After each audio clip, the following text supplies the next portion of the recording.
Yo, hello my friends, it's Johan. Welcome back to the channel. I do apologize for being absent. I'll do my best to be more consistent with these next couple of videos, but yeah, I got a good one for you today. Today we're going to be talking about my favorite band, or at least one of them, Deftones. Alternative shoegaze metal band from Sacramento, California. Deftones, they've been around since '88, so long before since I was born. Nevertheless, they have been a big part of my upbringing and just a big part of my life in general, as I enjoy pretty much their entire discography. However, I do love certain albums more than others, and that's why we're doing this tier list today. But we're not going to be doing a traditional type of tier list that has like S tier, D tier, F tier, and so on. We're going to be doing it a bit different. So at the bottom, we have not my favorite. By no means do I think these albums are bad.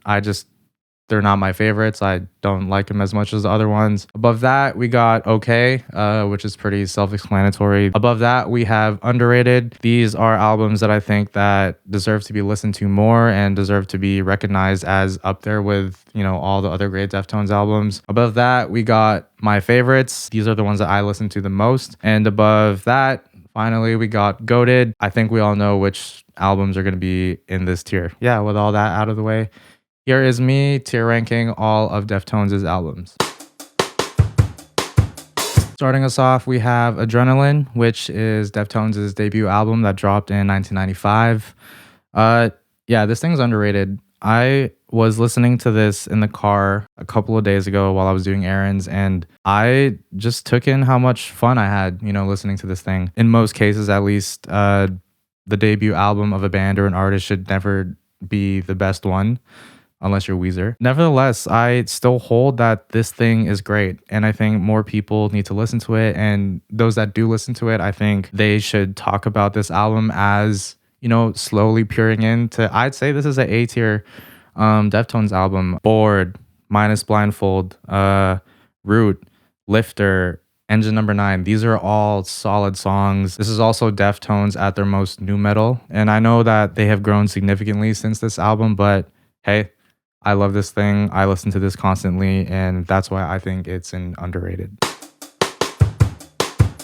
Following that, 2 years later in 1997, we get Deftones' seminal sophomore album, Around the Fur. I remember I was like 10 or 11 when I heard Be Quiet and Drive for the first time, or rather I saw the music video on Much Music or something, and yeah, I was super elated. Just those opening guitar chords that Steph plays, that might have been like my intro to shoegaze, low-key. Prior to that, the only, metal bands that I was exposed to prior to Deftones would be like Slipknot or something, right? And though I love Slipknot, I never really listened to Slipknot and thought to myself, man, they make really pretty music. Deftones kind of introduced the whole concept of like, yes, this shit's hard, but it's also like super pretty. And yeah, you would think that, the airy guitar tones or like the airiness of Chino's vocals would be the main focus, but Abe's drumming is just as tight. Side note, Abe is one of my favorite drummers, and listening to him as a kid growing up definitely was an influence on how I, learned how to drum. This album is super tight. It's super airy. It's super beautiful. It's just super cohesive, and it's one of my favorite albums to come out of the 90s. It's a lukewarm take to say that this thing is goated. This, everyone loves this one. I'm no different. I love this one. Yeah, Around the Fur, goated.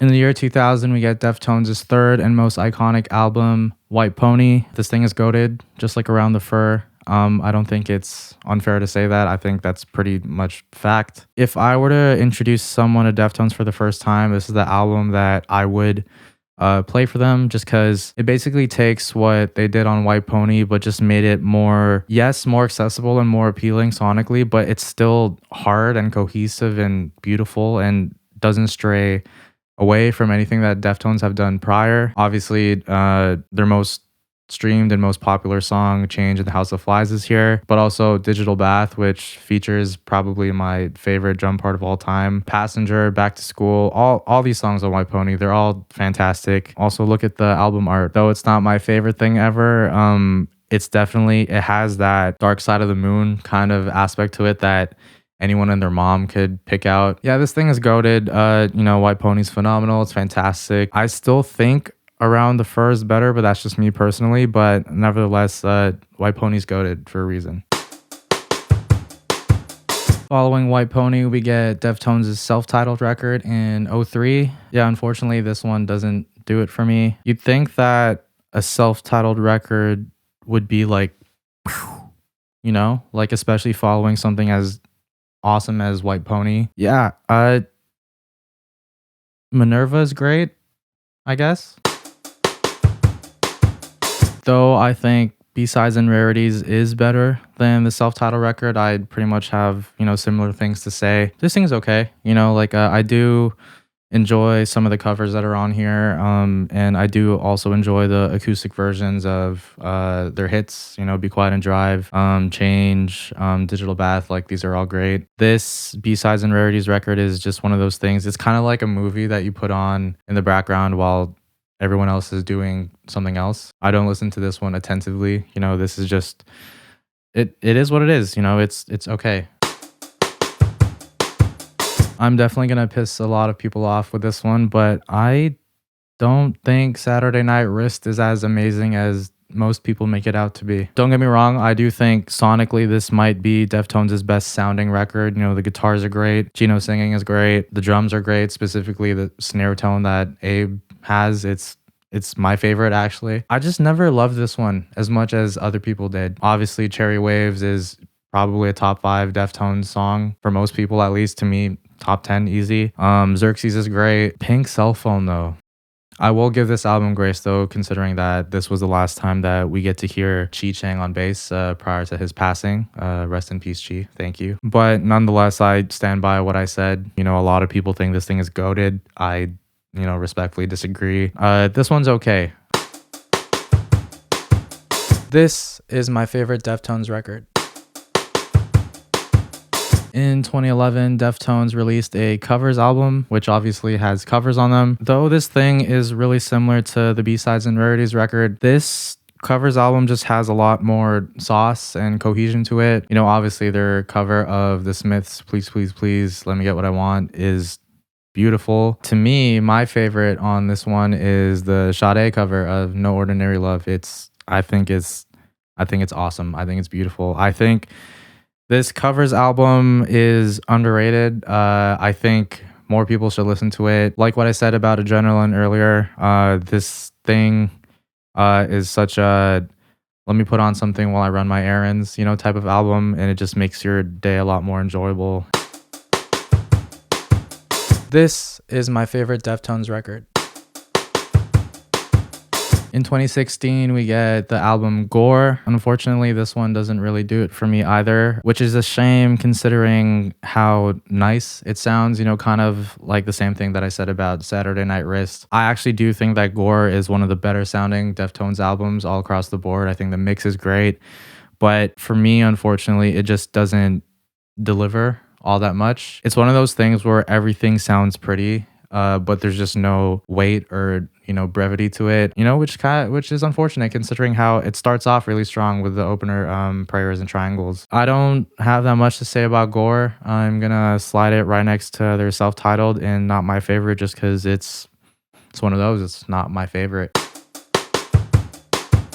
Up next, we got Ohms, which is Deftones' Pandemic album as it came out in September of 2020. Yeah, you know what? This one really grew on me. I do think that this one's underrated. I didn't really take to it initially, but the more and more I gave it time and space, the more I took a liking to it. I do think Genesis is a great opener. I like Errors. I like Urantia or Urantia. I don't know how you pronounce it. Ohms, the title track and the closer on this album, is also fantastic. Yeah, so I'm gonna put it with Adrenaline and the covers album in the underrated section, because I do sincerely think that Ohms is underrated, and I do think that people should give it a chance as I did. And finally, we have Deftones' most current album in the year 2025. We got Private Music. Man, I love this thing. For starters, the main thing is when I heard that Nick Raskulinecz was the one producing this thing, I got super excited. Nick is famous for working on other albums, with Foo Fighters, Coheed and Cambria, and Trivium, bands like that. Most importantly, Nick is also who produced Diamond Eyes and Koi no Yokan, my two favorite Deftones albums of all time. And yeah, when I heard that he was on board for this project this time around, I got super amped and I just knew in my heart that this thing would slap, just as hard as Diamond Eyes and Koi no Yokan did. And it most certainly did. Yeah, their first single, My Mind's a Mountain, excellent.